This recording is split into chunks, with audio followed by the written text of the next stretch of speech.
السلام علیکم۔ آج بدھ ہے، نومبر کی 15 تاریخ۔ پاکستان میں اس وقت شام کے 7، بھارت میں 7:30، اور یہاں ہمارے اسٹوڈیوز کی گھڑیوں میں صبح کے 9 بج رہے ہیں۔ وائس آف امریکہ واشنگٹن کی اردو سروس سے میں ہوں خالد حمید، خبروں کے ایک بلٹن کے ساتھ۔ اسرائیل کی فوج غزہ کے سب سے بڑے طبی مرکز الشفا ہسپتال میں داخل ہو گئی ہے۔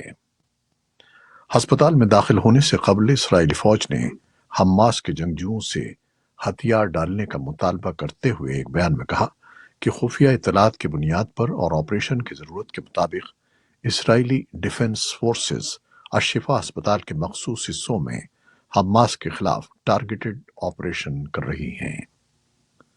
اسرائیل کی حکومت اور فوج مسلسل یہ دعویٰ کرتی رہی ہے کہ الشفا ہسپتال کے نیچے حماس کے جنگجوؤں کا ہیڈ کوارٹر ہے اور وہ غزہ کے طبی مرکز کو اپنے ہیڈ کوارٹر کے طور پر استعمال کر رہی ہے۔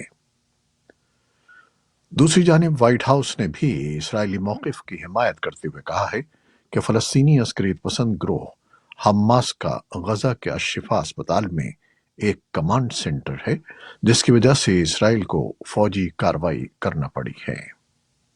اسی طرح کے بیانات محکمہ خارجہ اور پینٹاگون کی طرف سے بھی سامنے آئے ہیں، جبکہ حماس اور ہسپتال کی انتظامیہ نے بارہا ان الزامات کی تردید کی ہے۔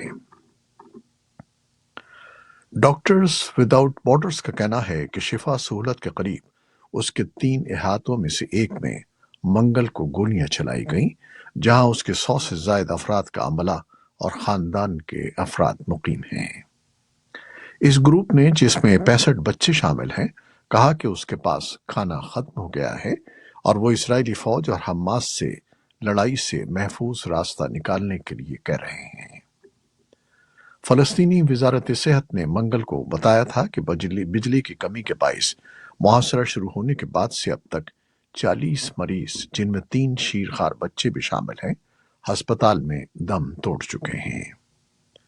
حکام کا کہنا ہے کہ عملے نے 100 سے زائد افراد کو دفن کرنے کے لیے ہسپتال کے صحن میں ایک اجتماعی قبر کھود دی ہے۔ مصر کے سرکاری ٹیلی ویژن نے اطلاع دی ہے کہ ایندھن کے ایک ٹرک نے مصر اور غزہ کی پٹی کے درمیان سرحدی گزرگاہ رفح کراسنگ عبور کر لی ہے۔ یہ ایندھن کی پہلی کھیپ ہے جو 7 اکتوبر کو جنگ شروع ہونے کے بعد سے غزہ میں داخل ہوئی ہے۔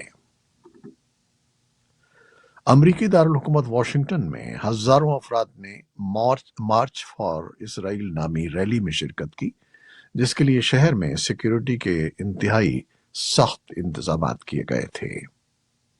امریکہ میں کچھ بڑی یہودی تنظیموں نے اس مارچ کا انعقاد کیا، جس کا مقصد اسرائیل کے لیے یکجہتی کا اظہار کرنا اور یہود مخالف جذبات کی مذمت کرنا تھا۔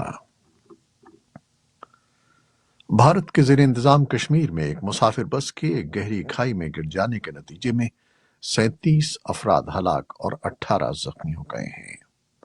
حادثہ پہاڑی ضلع ڈوڈا میں آثار کے مقام پر بدھ کے روز پیش آیا۔ ڈوڈا کے ڈپٹی کمشنر ہروندر سنگھ نے 36 مسافروں کے ہلاک ہونے کی تصدیق کرتے ہوئے کہا ہے کہ زخمیوں میں سے 6 کی حالت انتہائی تشویشناک ہے۔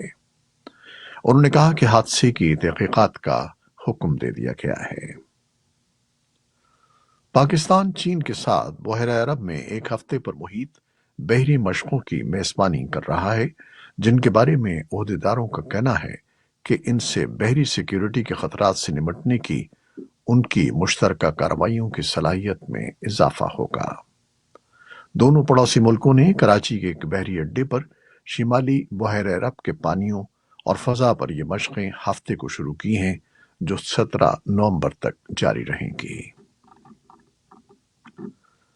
سعودی عرب نے پاکستان کے سونے اور تانبے کی کان کے ریکوڈک منصوبے میں سرمایہ کاری میں دلچسپی کا اظہار کیا ہے۔ تاہم ابھی دونوں ممالک اس حوالے سے بات چیت کے ابتدائی دور میں ہیں۔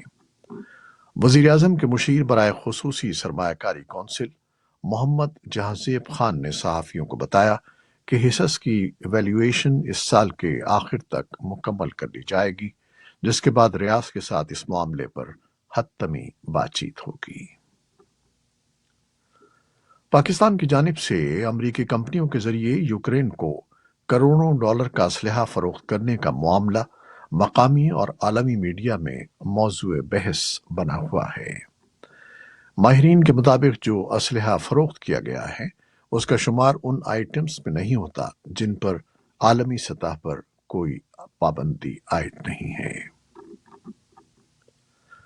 امریکی محکمہ خارجہ کا کہنا ہے کہ اس کا افغانستان میں طالبان حکام کے ساتھ پابندیوں میں نرمی یا تعلقات کو معمول پر لانے کا اس وقت تک کوئی ارادہ نہیں ہے جب تک اسلام پسند حکومت ملک میں انسانی حقوق کی سنگین صورتحال کو بہتر نہیں کر دیتی۔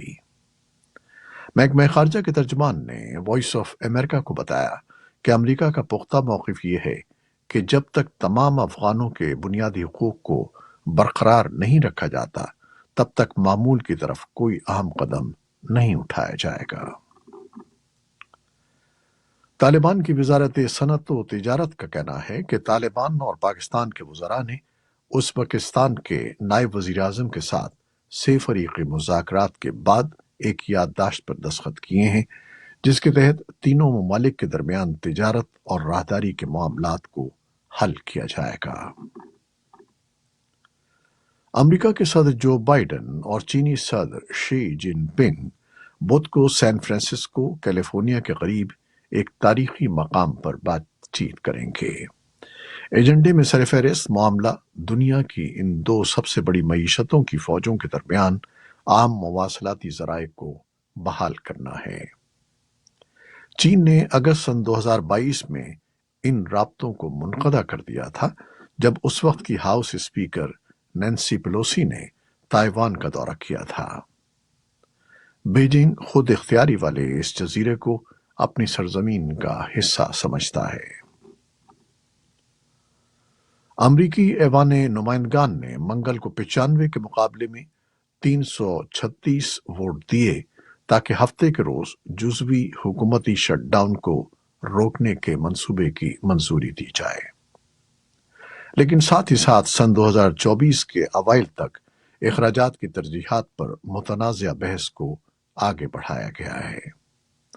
کانگریس کو اگلے ستمبر تک حکومت بھر میں اخراجات کی سطح پر بحث اور فیصلہ کرنا ہوگا یا پھر ایک اور مختصر مدت کے معاہدے کو منظور کرنا ہوگا۔ یہ تھی وہ خبریں جو فیس بک لائیو پر ہم نے آپ کے لیے پیش کی۔ ہماری ویب سائٹ، یوٹیوب اور پوڈ کاسٹ پر یہ بلیٹن آپ کے لیے پوسٹ کر دیا جاتا ہے۔ آپ ہمارے بلیٹن کو شیئر کرتے ہیں اور اپنے کمنٹس میں اپنی محبتوں کا اظہار کرتے ہیں، جس کے لیے ہم آپ کے بے حد مشکور ہیں۔ اپنی ان کوششوں کو جاری رکھیے گا۔ نیوز پروڈیوسر عائزہ عرفان اور نیوز ایڈیٹر بہجت جیلانی کے ساتھ خالد حمید کو اب اجازت دیجیے گا۔ اللہ حافظ۔